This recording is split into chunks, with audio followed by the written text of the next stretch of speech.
J'avais dit qu'il se produisait quelque chose sur les calques. En fait, non, il ne se produit rien du tout, en l'état actuel, bien sûr. Alors, on va aller regarder, on va la fenêtre des calques, voilà, et on peut se remarquer ici, je n'ai rien.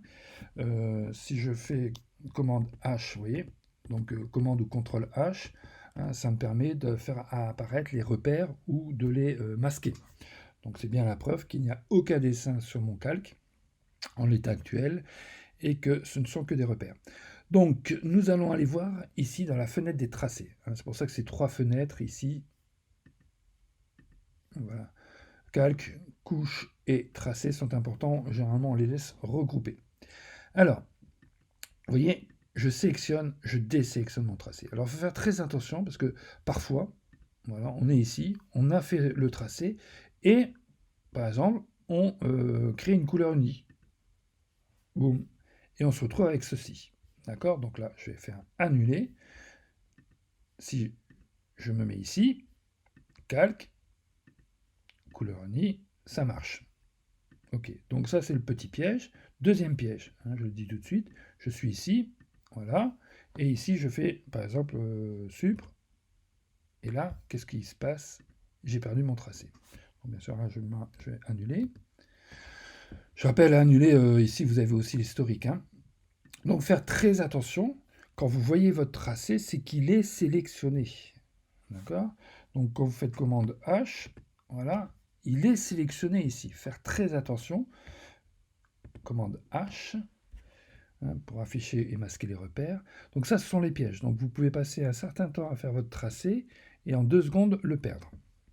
Et ne pas vous en rendre compte. C'est ça le pire. Ok, bon, ceci dit, j'ai mon tracé. Alors, je vais utiliser, alors moi j'ai déjà utilisé l'outil plume et ainsi de suite. Donc, j'ai peut-être déjà des paramètres. Je ne voudrais pas trop vous en dire pour l'instant. On est dans les tests pour l'instant. Donc, vous avez ici, on peut ajouter, faire des masques et ainsi de suite. Bon, ce qui est important, ce sont les deux ici à gauche. Parce qu'on peut, voilà, bouton droit de la souris, vous voyez, fond du tracé, contour. Mais ça, c'est le fond du tracé. Et ici, on a le contour.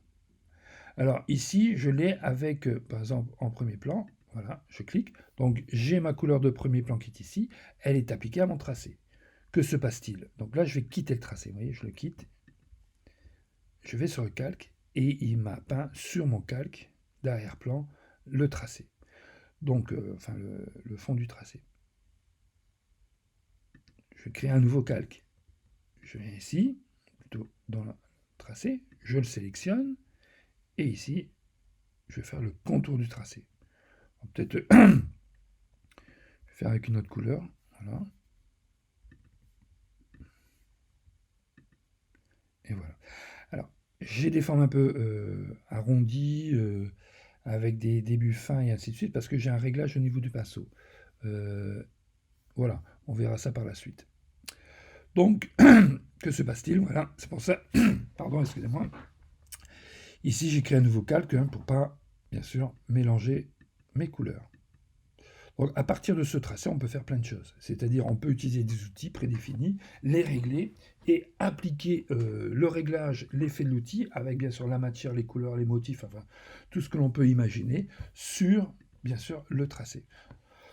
Donc voilà pour la démonstration, je pense n'avoir rien oublié. Ici, c'est récupérer le tracé comme sélection, voilà. Donc vous pouvez ici reprendre en sélection et voilà. Je quitte le tracé, je garde ma sélection et je peux bien sûr ici Maj F5 ou enfin après mettre plein de choses. Voilà, mettre alors là je l'ai fait en direct. Voilà, j'ai un motif dans ma bibliothèque et j'ai mis voilà ma nouvelle piscine, la forme de ma nouvelle piscine. Voilà. Ok, donc maintenant on va pouvoir travailler avec l'outil plume, parce que bien sûr on ne va pas s'arrêter là, et faire des effets spécifiques grâce à l'outil plume.